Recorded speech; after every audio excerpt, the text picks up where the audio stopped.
What's up, guys? So this morning I was talking to one of my white belts and he had a question that came up. It's a question that comes up a lot with my white belts, and I remember asking this question personally to my instructor back in 2003, back when I was a white belt, right? So the question is, should I drill to one side or should I move on and drill to both?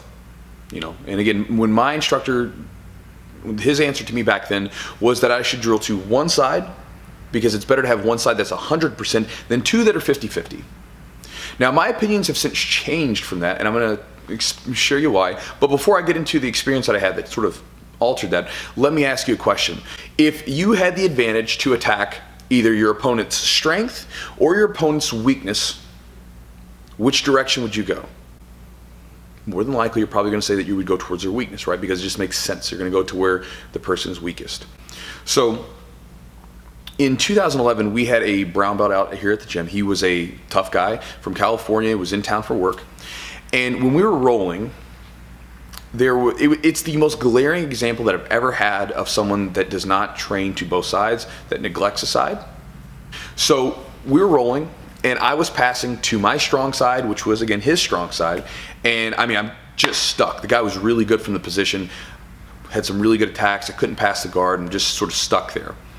So I was like, okay, well, let's try the other side. So I step off to the side and go to my right side, which would be my not as good side. I'm not going to say it's weak. I'll say it's good, right? This is my best side. This is my good side. And because I drill too much to have it be a weak side. So I pass to the right, which is typically most people's non-dominant side, and I blast right past it. No problem. Felt like a white belt guard. It was crazy. So I kind of when I came, I was like, man, you almost felt like the person's reeling you in for something, right? But he didn't. I passed it. So when we restarted a couple minutes later, get going again. Again, I try to go back to the right. I thought maybe he was tired or something. Still stuck. Can't pass to that side, or my left, right, his right. So I'm just go to my dominant side. Still can't pass that way. So I was like, well, let's see if this works again, and it does. Right past it. So then, still kind of perplexed. I was like, it's weird, right? Well, then one of my blue belts was here, and he was rolling with him, and he's just getting destroyed when he's passing to the dominant side. So I kind of just say, hey, a little coaching cue, go to the other side. And he does, and he passes the guard. It was just like, what? That side is so underdeveloped, because he was so good on this side. He was a good black belt on his right side. And on the other side, it felt like almost like, and I don't mean this by any slight to anyone, it felt like almost like a white belt, right? He was very, very underdeveloped. Now, with that said, going back to the question, right? If we had the opportunity, right? If you're in that situation, you're me, right? Or maybe this is competition, whatever. If I have an opportunity, right, to pass, which way am I going to go? Right? If this was like a competition, or if this was like a really good hard match, right? I'm probably going to go to that weak side because he's weaker than I am. And so my advice that I always give to my students is, in the beginning, you might want to start with just the one side, your good side, because it's going to be natural, it's going to feel comfortable. But as soon as you can, you want to branch off and go to both sides. And the reason being is there's a couple. One is, by going to that weak side that you're not as comfortable with, you really have to sort of break those moves down and almost teach them to yourself, because you have to figure out why am I grabbing this? How does this all work?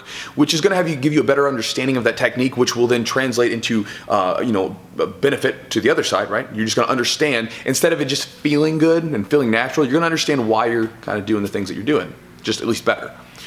Now, the other benefit, which is kind of more important to me, or which is kind of why I'm talking about this, is it allows you to attack on both sides, and more than likely, if you go against someone, they're going to be weak on one side or the other. So having both sides as an option allow you to take advantage of your opponent or your training partner's weakness, right? As a training partner, you are helping them develop their ability, because again, if that person that we were talking about in the story was forced to deal with people passing to his left, the non-dominant side, then more than likely he is going to be forced to deal with that, and he's going to get a better defense from that side.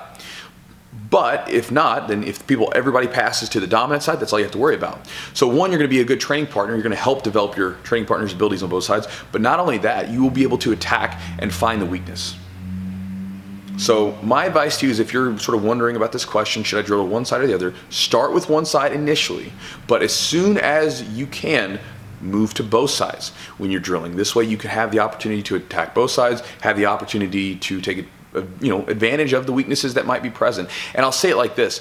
There are many cases where, and again, I'll say this with my passing, right? My passing, I am still a better passer to my dominant side. Moves just, they flow naturally. I feel stronger from that side. But more often than not, I end up passing to my non-dominant side because even though this is my best side and this is my good side, most people's guard games, right? This is their best side and this is their weak side, right? So my good side's good enough to get the job done. So sometimes, you may say, well, I'm still better here. Yeah, you might be better there, but this is still good enough to get the job done in relation to their abilities on that side as well. I hope that makes sense.